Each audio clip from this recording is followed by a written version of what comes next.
Hello बच्चों, आज की हमारी वर्कशीट क्लास 8 के लिए है। सब्जेक्ट साइंस, वर्कशीट नंबर 3 और डेट है 16 अप्रैल 2021। ये हिंदी मीडियम के लिए है। तो चलो शुरू करते हैं। बच्चों, हमारी जो आज की वर्कशीट है वो विज्ञान विषय की है और हमारा जो टॉपिक है वो है सूक्ष्म जीव। और उसमें आज हम पढ़ेंगे किण्वन के बारे में, यानी कि फर्मेंटेशन के बारे में। आज पिंकी का जन्मदिन है। हर जन्मदिन पर उसके दादाजी उसके लिए बाजार से मनपसंद छोले भटूरे लेके आते हैं, लेकिन इस बार कोरोना की वजह से उन्होंने मना कर दिया। उसकी मम्मी ने पिंकी को सरप्राइज देने के लिए छोले भटूरे घर पर बनाने की योजना बनाई। छोले भटूरे बनाने के लिए उन्होंने थोड़ा सा मैदा, उसमें थोड़ी सी चीनी, गर्म पानी और 2 चुटकी यीस्ट डाला। ठीक है, तो अब उसे नरम आटे में गूंथकर बर्तन में 2 घंटे के लिए रख दिया। कुछ घंटे बाद पिंकी ने क्या देखा? उन्होंने देखा कि आटा फूल गया है, जिससे मम्मी ने भटूरे बनाए। पिंकी बहुत खुश थी क्योंकि अब उसे उसकी मनपसंद चीज खाने को मिलेगी।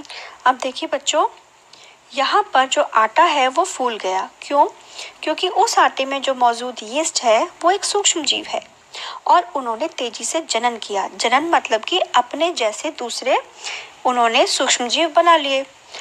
अब उन्होंने क्या किया? श्वसन क्रिया के दौरान कार्बन डाइऑक्साइड गैस उत्पादित की या छोड़ी। देखो, हर एक जो जीव होता है वो क्या करता है? श्वसन क्रिया में, यानी कि सांस लेने में ऑक्सीजन को लेता है और कार्बन डाइऑक्साइड छोड़ता है। और जो सूक्ष्म जीव है वो भी क्या करता है? क्योंकि वो भी एक जीव है, ठीक है, सूक्ष्म मतलब बहुत छोटा, तो बहुत छोटा जीव है, ये भी अपने श्वसन क्रिया में ऑक्सीजन को लेगा और कार्बन डाइऑक्साइड गैस छोड़ेगा। अब वो जो कार्बन डाइऑक्साइड गैस है उससे जो बुलबुले उठे वो आटे में फंस गए और फंसने पर उन्होंने उस आटे को फुला दिया। उसकी मम्मी ने बताया कि इसी तरह से ब्रेड, केक, पेस्ट्री ये सब भी नरम किए जाते हैं और स्पंजी बनाए जाते हैं। इस प्रक्रिया का इस्तेमाल शर्करा से अल्कोहल, एसिटिक एसिड बनाने में भी किया जाता है। यानी शुगर से जो अल्कोहल बनाई जाती है या एसिटिक एसिड जो सिरका घरों में होता है वो भी इसी मेथड से बनाया जाता है। चीनी या शर्करा के अल्कोहल में परिवर्तन की प्रक्रिया को किण्वन या फर्मेंटेशन कहते हैं। इस प्रक्रिया की खोज सबसे पहले लुई पास्चर ने 1857 में की थी।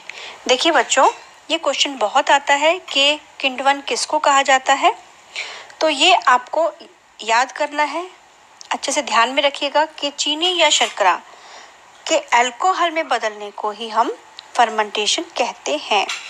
और इसकी खोज करने वाले साइंटिस्ट कौन थे? Louis Pasteur. तो देखिए, अब यहाँ पे हम इसके प्रश्न उत्तर देख लेते हैं। पहला प्रश्न है कि किण्वन या फर्मेंटेशन की प्रक्रिया की परिभाषा लिखिए और इस प्रक्रिया की खोज किसने की थी।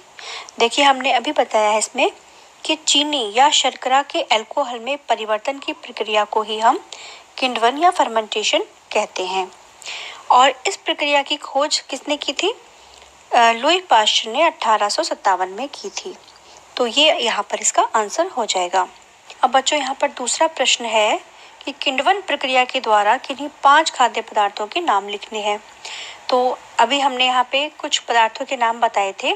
सबसे पहले तो आप यही लिख सकते हो कि जो भटूरे हैं, ठीक है, ये जो भटूरे हैं वो किससे बनते हैं? ये भी फर्मेंटेशन से ही तैयार किए जाते हैं। तो एक नाम ये हो गया। दूसरा, उसके बाद यहाँ पर देखिए ब्रेड, केक, पिज़्ज़ा, 3 नाम ये हो गए। इसके अलावा आप एक नाम और लिख सकते हैं,